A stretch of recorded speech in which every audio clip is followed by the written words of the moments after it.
संगठन में किसी भी प्रकार का कोई जाति के अनुसार आर्थिक स्थिति का किसी से उद्धार नहीं होना है। मनुष्य के अनुसार से उनकी आर्थिक स्थिति क्या होना है, सुधार करना। मनुष्य के अनुसार से उनकी आर्थिक स्थिति का सुधार करने का मूल मकसद किसका सिद्धांत है? नव कल्याण संघ के जितने भी हमारे यहाँ पे अग्रज बैठे हैं उन सब का मकसद है। क्यों? यदि ऐसा कुछ होता कि नहीं मुझे ही बनना है तो वो वहाँ रायपुर में बैठ के अपनी आर्थिक स्थिति सुधारने की बात कर सकते थे, लेकिन भारत देश में ऐसा कोई भी संगठन और ना ही कोई ऐसा है संघ जो इस भारत देश के नागरिकों के लिए, आम जन के लिए, साधारण मनुष्य के लिए कोई भी प्रकार का सरल तरीका से कोई रास्ता निकाल सके, तो वो है केवल नव कल्याण संघ। नव कल्याण संघ का जो मूल मकसद है व्यापार स्थापित करना। तो जैसे मैं ज़्यादा तो नहीं बोलूँगा, केवल 5 मिनट बोलूँगा आप लोगों के बीच। नव कल्याण संघ आप लोगों ने, बहुत सारे लोगों ने, कितने लोगों ने आवेदन में वो दिया है मशीन के लिए? मशीन के लिए कितने लोग आवेदन दिए हैं? हाथ खड़े करिए आप। सारे लोग दिए हैं। क्या आपको पता है कि नेताओं सर आपको बताए हैं कि मशीन कैसा आएगा? नहीं मालूम है। तो मैं आपको एकदम क्लियर करता हूँ। जैसे कि मशीन जो आएगा, मशीन का मतलब है, और ये जो संगठन जो लेके आएगी कोंडा गांव में, आपके कोंडा गांव में मेरे ख्याल से अभी इसी हफ्ते या 15 दिन के अंदर ही शायद मशीन उतर सकता है। ऐसा खुशी आपके पास फोन आ जाएगा। शंकर नेताम जी के पास नहीं आएगा फोन, लेकिन आप जितने लोगों के पास आवेदन है उनके पास नेताम जी से पहले आपके पास पता चल जाएगा। बैंक का मैनेजर आपको फोन कर देगा। आपको फोन क्यों करेगा उसके लिए आप जानते हैं? क्योंकि नव कल्याण संघ का जो संगठन का जो सिस्टम है मशीन स्थापित करने का, और हमारा जो मशीन जो होगा, हमारा क्या है, एक होता है कैपिटल सब्सिडी, एक होता है हम अगर पीएमएजीपी में आवेदन करते हैं तो उस आवेदन के आधार पर हम जो हमारा प्रोजेक्ट होता है उस प्रोजेक्ट में लगाने के लिए हमको लोन करता है। उस लोन को क्या होता है कि उसको हमको 5 साल, 10 साल, 15 साल, 6 साल, 3 साल, ऐसा हमारा लिमिट के अनुसार या हमारी क्षमता के अनुसार वह किस्त बनता है। लेकिन नव कल्याण संघ वह सारा सिस्टम को छोड़ते हुए पीएमएफएमई जानते हैं ना, वो भी केवल एक जिला उद्योग कार्यालय से संचालन होता है और वहीं से होता है। उसका मतलब है कि आपके नाम से जो मशीन आएगा, जैसे कि यह फूल कितने का है? 100 रुपये का। 100 रुपये का है ना भाई? इस फूल का रेट यदि 100 रुपये है तो इस फूल का रेट 100 रुपये है, तो 100 रुपये क्या करेगा कि नव कल्याण संघ के संगठन के खाते से पैसा इस फूल को 100 रुपये खरीद लेगा और मशीन आपके पास मिल जाएगा। और मशीन मिलने के पास क्या होगा, मिलने के बाद कि मशीन मिलने के बाद उसको क्या होता है कि कैपिटल सब्सिडी। कैपिटल सब्सिडी का मतलब आप समझ रहे हैं? कैपिटल सब्सिडी का मतलब हम आम जन लोगों के लिए एक मशीन स्थापित कर रहे हैं कि अमुक गांव में या माकड़ी गांव या कोई भी गांव में हम इस मशीन को स्थापित कर रहे हैं, और वो हमारी दीदी जो लास्ट में बैठी है इस मशीन का संचालन करता होगा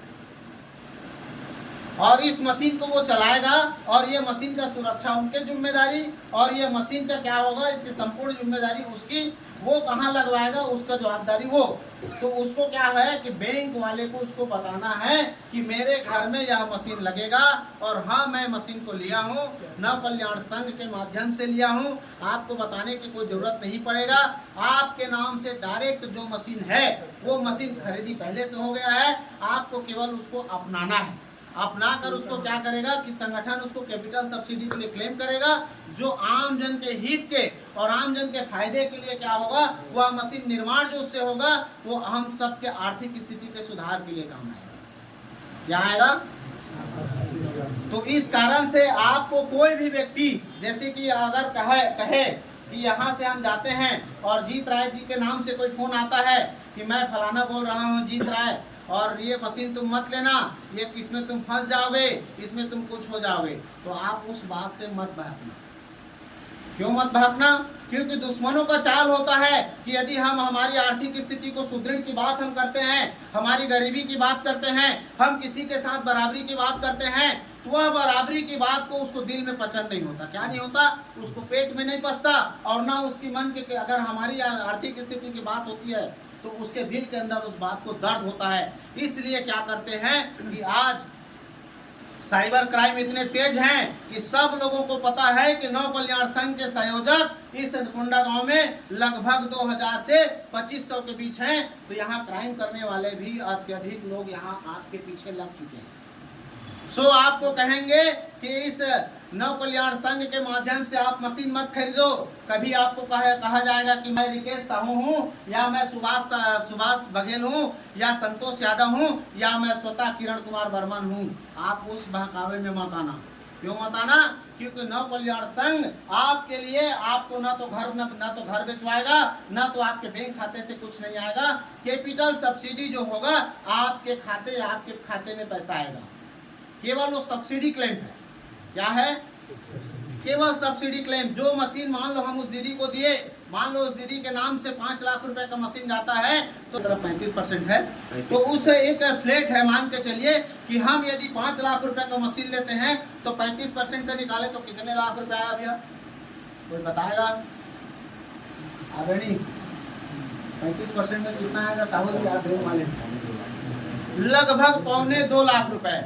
अब वो 1.25 लाख रुपया उस दीदी के खाते में आएगा तो वो क्या होगा? हमारी संगठन को वापस हम उस संगठन वो जो 2 लाख रुपए है या 1.25 लाख रुपए है वो क्या काम आएगा कि हमारे यहाँ कोंडा गांव में और अधिक निर्माण करने का या उससे मटेरियल बनाने की व्यवस्था बनाने की क्या होगा? हमारी आर्थिक पूंजी हमको सपोर्ट करेगा।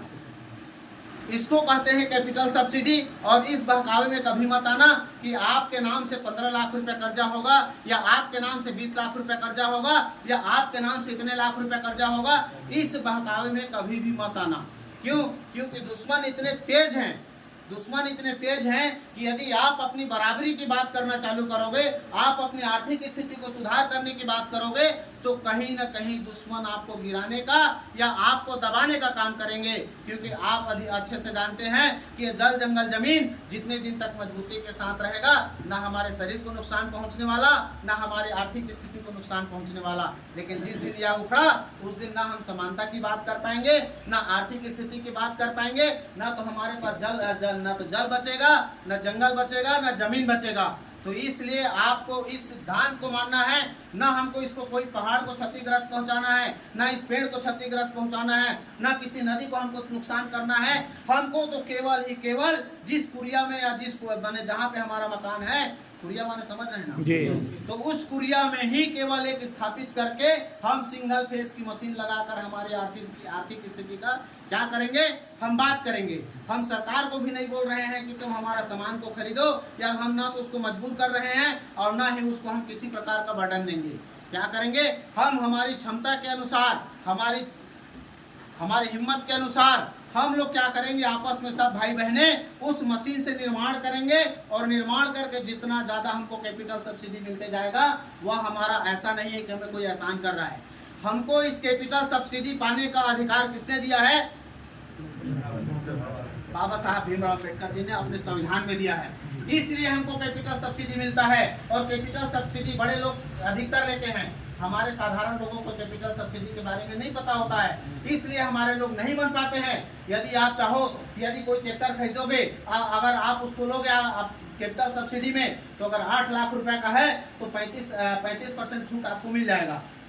मिलेगा कि नहीं मिलेगा? लेकिन इस बात को आपके तक नहीं पहुंचाएगा। आप इस बात को धन्य मानो कि इस नव कल्याण संघ में आप सदस्य हो और आप संयोजक हो। इसलिए आपको उद्योग से जुड़े हुए हर सारी बातें प्रति मीटिंग में अलग अलग स्टेप से या अलग अलग सिद्धांत के अनुसार इस संगठन की बात को लेकर, इस भारत में उद्योग की जगत को लेकर आपको छोटे छोटे उद्योग लगाने का उस व्यवस्था के अनुसार और उस विभाग के आपको जानकारी पहुंचाने का काम किया जा रहा है। सो इसलिए मैं पुनः आपको कहना चाहूँगा कि आप सभी को, जितने लोगों के नाम से आवेदन किया है और आप लोगों ने आवेदन किया है, आपको भटकना नहीं है, आपको बताना है। आपके पास मुश्किल से 15 दिन के अंदर आपके पास फोन आना चालू हो जाएगा कि आपका मशीन उतर रहा है दीदी या भैया, आपने मशीन लिया है। तो आपको बताना है, हाँ मैं लिया हूँ, मैं इस संगठन में निर्माण करूँगा, मैं अपने घर में मैं निर्माण करूँगा और निर्माण करने के बाद मैं अमुक संगठन में बेचूंगा। क्या कहना है हमें? इस बात को हमको समझना है कि कैपिटल सब्सिडी है क्या। आप अपनी माथा से, अपने दिमाग से इस भ्रम में मत रहना कि नव कल्याण संघ आपके नाम से 10 लाख रुपए लोन ले लेगा और यहाँ से चंपत हो जाएगा। नव कल्याण संघ जो मशीन आपका 2 लाख रुपए का है, तो जैसे जिस प्रकार से आपके समक्ष उदाहरण मैंने बताया कि यह फूल 100 रुपए का है, तो वह फूल का पैसा नव कल्याण संघ, जीत राय सर और रिकेश सर और हमारे जितने भी अग्रज हैं उन सारे लोगों का, फैक्ट्री वालों को पैसा जमा किया जा चुका है। क्या किया जा चुका है? फैक्ट्री वालों के पास पैसा जमा किया जा चुका है। जब तक मशीन वो रिलीज नहीं करता है, जब तक हम पैसा जमा नहीं करते। और जैसे ही हमारा मशीन आएगा और आपके पास बैंक का फोन आएगा कि भैया आपने मशीन लिया है, आपको बताना है हाँ आपने नगद लिया है और वह कैपिटल सब्सिडी के लिए मैंने क्लेम किया। क्या किया है? कैपिटल सब्सिडी अर्थात माने डायरेक्ट सब्सिडी का मतलब हम छत्तीसगढ़ी भाषा में यदि समझें तो वो डायरेक्ट सब्सिडी है। समझ, हम उसको वर्ड उपयोग न कर पाए तो हम डायरेक्ट सब्सिडी लेने की व्यवस्था है कि जिस सामान को हम पहले से खरीद लिए हैं, जो हमारा प्रोजेक्ट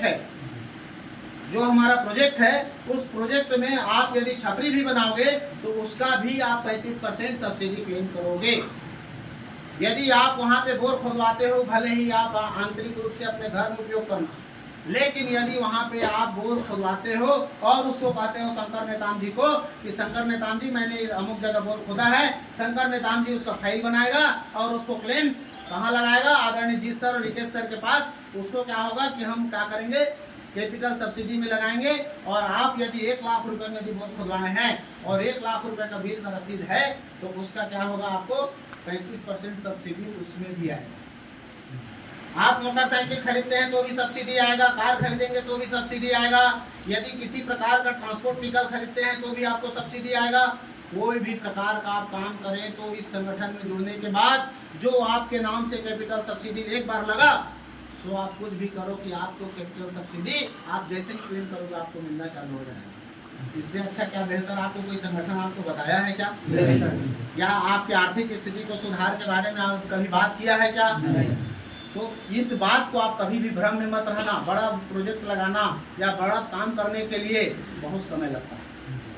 समय लगने के लिए आपको धैर्यता से, सब्र के साथ काम करना है, सब्र के साथ काम करना है, आराम से करना है। और इस उद्योग को लगाने में आप सब कोई, आदरणीय शंकर नेताम जी का और आप सभी का मैं फिर पुनः धन्यवाद करूंगा। एक हाथ एक मुट्ठी बनना है और अपनी ताकत को यहाँ स्थापित करना है कुंडा गांव में। और इस बस्तर में आपको यह दिखा देना है कि बिना हम किसी सपोर्ट के हम अपनी व्यापार करने की तजुर्बा हमको आ गया है, हम अपनी निर्माण करने की तजुर्बा हमारे पास है, हम अपने सामान को बेचने का तजुर्बा हमारे पास है और हम अपने सामान को यहाँ छत्तीसगढ़ से लेके अन्य प्रदेश, अन्य देश तक बेचने की सामर्थ्य हमारे अंदर है।